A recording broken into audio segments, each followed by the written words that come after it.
연인이나 가족같이 가까운 관계에서 벌어지는 스토킹 범죄 등 이른바 관계성 범죄의 가해자가 구속을 피해 보복하는 사건이 잇따르고 있습니다.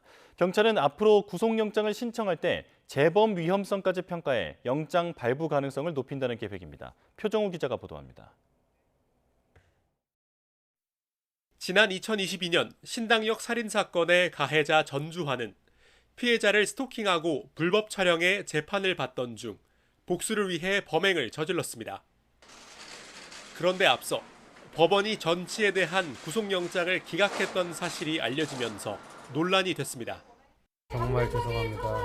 죄송하다는 말씀 말고 해줄 말씀 없으십니까? 제가 진짜 미친 짓을 했습니다.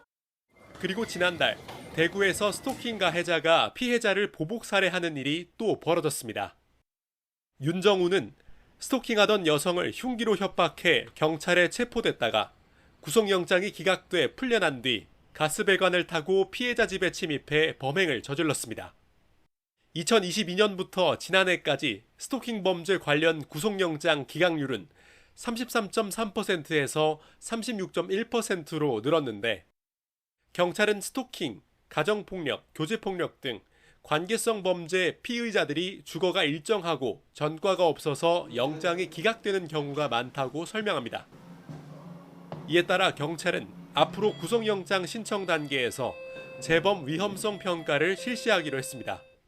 경찰은 가해자가 피해자에게 또다시 범행을 저지를 가능성이 클 경우 보복 우려로 피해자는 진술에 소극적일 수밖에 없다고 지적합니다. 결국 재범 위험성이 증거인멸 우려로 이어진다는 겁니다. 이에 따라 경찰은 스토킹 범죄의 경우에도 프로파일러가 피의자를 대상으로 재범 가능성을 평가하고 영장 신청 시 이 보고서를 첨부해 영장 발부 가능성을 높인다는 계획입니다.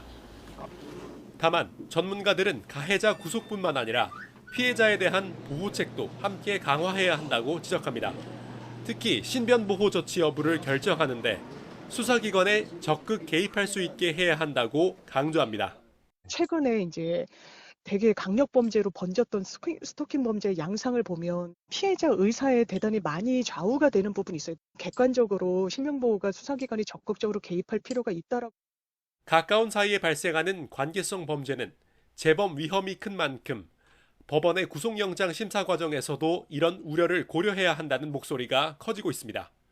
YTN 표정우입니다.